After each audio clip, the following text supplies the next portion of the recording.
Hello, beautiful. How are you? And how are you taking care of yourself today? I am Heidi Esther, author, speaker, and joyful purpose mentor, and your best new non preachy mom friend, or maybe more like Mr. Rogers for people pleasers who makes a lot of chocolate chip cookies. I am here to share my playful tools and transformative inner lessons with my relatable Midwestern mama stories to help you ditch the exhaustion, the over busyness, and putting your needs last so you can create more joy in your heart and in your life. Sometimes I share the journeys to joy of other empowering souls through my Joyfully Ever After and through the Looking Glass conversations. Sometimes I share them with my stories like I'm doing today. So if you are ready to put your happiness first and say enough is enough and move towards living in joy, yes, even when you get to bed too late, like 3 nights in a row, you are in the right place to find joy no matter what. All right. Now I'm doing this, recording this impromptu. So I'd love to know how you are and how you're taking care of yourself today. You can always email and check in with me at howdy@HeidiEsther.com. I'm at Heidi Esther Author on Facebook. And I have a group, My Joyfully Ever After, also on Facebook. So today, what are we talking about today? So, first, how am I taking care of myself? Well, I had a mom moment with my daughter in the car. She was supposed to go get her permit. And then we get to the parking lot of the driver's license facility, and there's this big sign that says, need appointments. And of course, she's like, oh, yeah. So my, you know, driver's instructor told me that. And I was like, okay, that would have been more helpful. That would be helpful to know. Let's just make an appointment online. There's like no appointments in the foreseeable future in my town. So before I drive 30 minutes outside of town, I ask her, do you have everything you need? And before she started whining, she just kind of gave up and says, well, I don't know. And I was like, all right, well, this is a moment, learning moment for mom. I need to make sure that she is prepared. Learning moment for my daughter. She needs to do some more adulting and stop relying on mom so much. I know. She's just starting high school, so big things. And so instead of spending 2 hours in the car and waiting, I decided to come home and take care of myself and eat lunch and do the rest of my stuff for today. And she is doing her chores before she goes to dad's house. Win-win. All good. We gave ourselves hugs and each other hugs. You know what I mean. Okay. So today I want to talk to you about something near and dear to my heart. I want to talk to you about people pleasing. Whether or not you, oh, by the way, if dogs bark, it's just my dogs. My kids are going in and out of the house doing their chores right now, and there's nothing I can do about that. So that's just what it is right now. So apologies if you hear barking in the background. Okay. So I want to talk to you about people pleasing. When I was people pleasing, I didn't really think I was a people pleaser. I was just trying to do everything right and check all the boxes and be the good mom and the good wife and, the good daughter and all that stuff. And I didn't really call myself a people pleaser. I just said I was just trying to do it all and trying sometimes, even I would say trying to do it as perfect as possible, which is also a whole other thing. And I do have a whole play shop on perfectionism if you would like to enjoy it. And I will put the link in the show notes.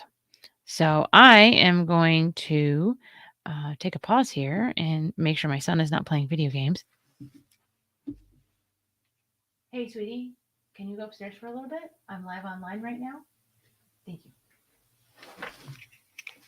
All right.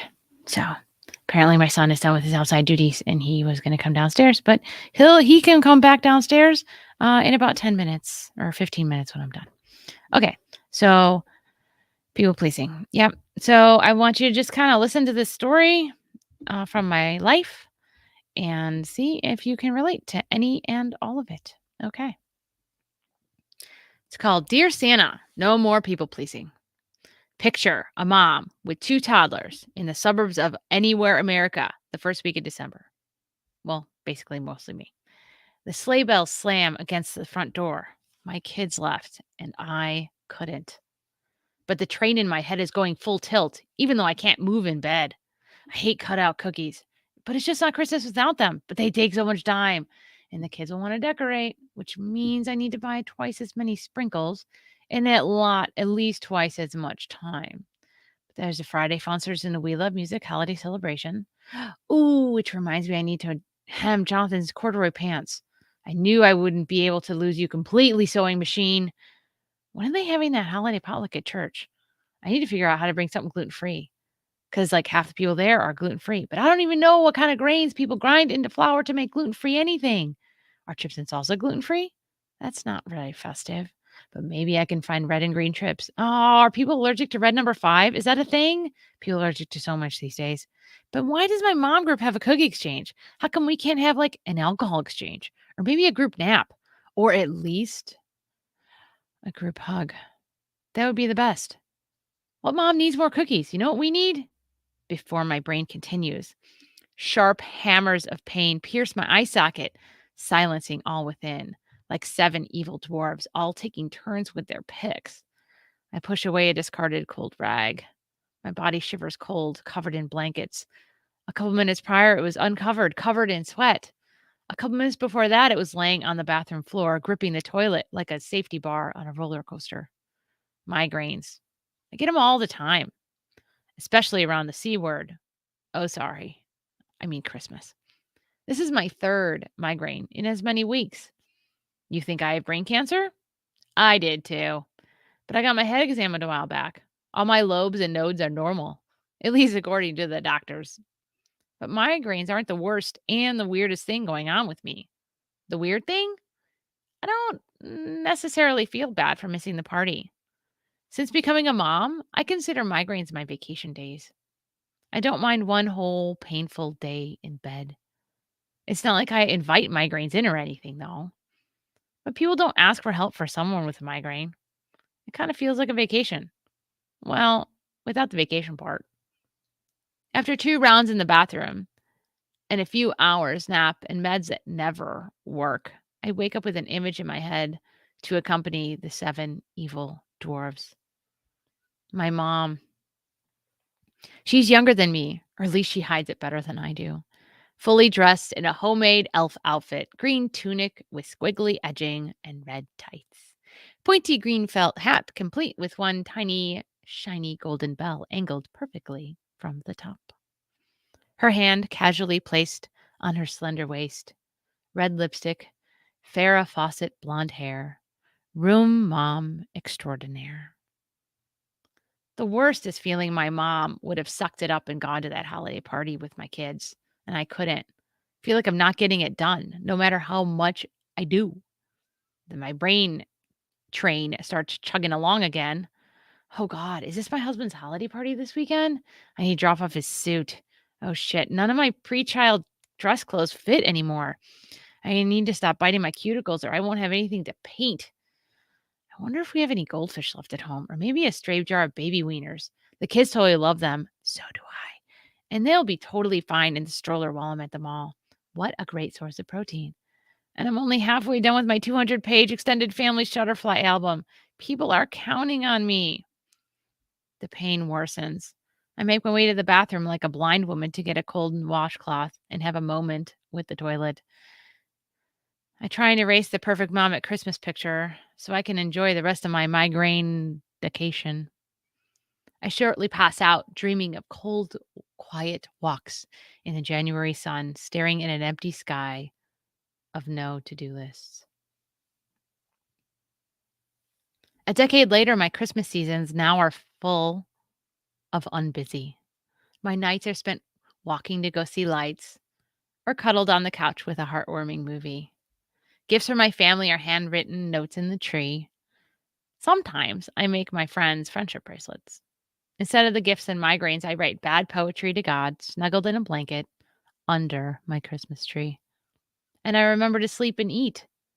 If I make cookies, it's one type we all agree on, and I find a cookie exchange to get some others. I notice when I'm stoking the coals in the people pleasing Christmas train and hop off so I can enjoy my Christmas. Here are the first 2 steps to enjoy all of your life as maybe a people pleaser or somewhat of a people pleaser in recovery. Okay. The tools. So these are tools that I use all the time. They're self-awareness tools, and they're about cultivating self-worth and figuring out what your motives are. Yes, totally like Sherlock Holmes. I know. What's the motive? It always sounds like so scandalous when you say it that way. So before I talk about the tools, sometimes we think we're helping. We're like super big helpers when what is really happening is we are hurting ourselves, right? Not taking care of ourselves, not letting lessons happen to other people, right? We're rescuing them from lessons they need to learn. And here is the hard cookie to swallow. We're actually trying to control others in situations. I know it sounds weird that helping others can be a form of controlling, but hear me out. First, no judgy pants. I want to share with you how I used to help with the most ferocity and still ended up at the controlling end of the stick. I used to clean and pre-feed my kids before their dad came home from work. And I would have dinner on the table as soon as he came home. Now, those are all good signs of being a good wife and a good mommy, right? But in reality, I had no idea I made all those decisions to minimize the whininess and crankiness of my kids and the potential anger of my husband.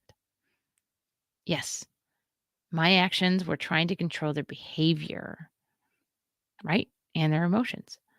So a lot of time we try to help, and it's important to help. And we always mean well because we're awesome and efficient helpers. Holla! And sometimes we've been socialized to try to control others' reactions to us through this kind of helping. So, how can you tell if you're a people pleaser or not? So, there are 2 main filters you can look through to see what's going on with you. Because honestly, I'll tell you, being a people pleaser is more about what we're getting back, right? We try to control their behavior to get back either a reaction or their thanks or their feelings, right? Like I would want my husband and my kids to be happy by doing all that stuff. So, okay. I just want to let you know people pleasing is not a death sentence. It's just a way we've behaved in the past because, a lot of times we learn what we learned about people pleasing is what kept us safe and secure. And that is totally okay. So if you have some people pleasing inside of you, just be gentle. Be so gentle with yourself because you're probably also exhausted from all the overwork that you're doing too. And know, just if you take away one thing from this conversation, know this: you are not broken. You just need some new tools. That's it. Okay. Self-worth. If you think it's no big deal to put your needs last behind other people's, or if you think it's easier to think of the many ways your friends and family are awesome, but you can't think of a lot when that question is about you, like how are you awesome? These could be signs that you judge people as better or worse than you and you have low self-worth. Low self-worth is a common hallmark of being a people pleaser. So, how do we accrue the self-worth? Learn to see yourself as equal. So you got to take off those judgy pants, right? And get that equality thing going. Practice taking time for self-care and getting to know yourself, right? Spend time with yourself because spending time with yourself at the very least communicates to yourself that you're worth your own time. Yes, even if you think self-care is dumb or self-love. I used to think self-love was dumb and like a abstract concept that no one really achieved, but everyone talked about. but it's achievable. I'm on the other side now. And learn about boundaries. Start saying no to things to say yes to you. And yes, you will have guilt at first because putting up boundaries at first is hard, especially with people that we really used to lean on for all of those extra accolades. When we pull back from them, it's scary to do something that might incite a negative reaction. But what we're going for here is self-worth. We're going for a positive feeling from within, not the thank you notes and the accolades from without, but all the thank you and the accolades from within. So, and remember, you're a human, not a doormat. No one gets to wipe their shoes on you, and you don't get to wipe your shoes on anybody else, right? So, yeah. And in terms of like taking time for yourself, take time to learn what you really like outside of what you do for others. So you see that shininess as you, the human being, not you, the human doing. So you will rely by moving your self-worth up at some notches, you will rely less and less on what people think of you and feel happier in your own skin as a human being. And that will help you move away from, needing all of that outward accolades as a people pleaser. All right. Motives. Okay, now here is a filter I use all the time and I talk with my kids about all the time that helps me figure out why I'm doing what I'm doing. For everything you do, pause and reflect on why you are doing this or why are you helping this person, um, and think about what, if anything, are you expecting in return? Do you have unstated expectations of others' reactions? Or are you expecting them to reciprocate in some way? Like, you think they better come to my fundraiser and be happy because I made them that nice meal when they had COVID, right? So that's an unstated expectation that you have in your brain because that's a motive. That's a ulterior motive. That's like a people pleaser motive, right? We want something in return. We're not stating it. We want something in return. We want some accolades. We want some help. So it's about giving gifts of our service, gifts of our time, gifts of actual gifts with strings attached is a signal that you are doing things for others with unstated expectations. So just start asking yourself why. Question the like one Becca Syme, who's a really self-aware, beautiful writer coach. She has a thing called question the premise. Question why are you doing everything you're doing? Why are you volunteering in your kids' room? Why do you always do everybody's laundry even though they can do it themselves? What are you expecting in return?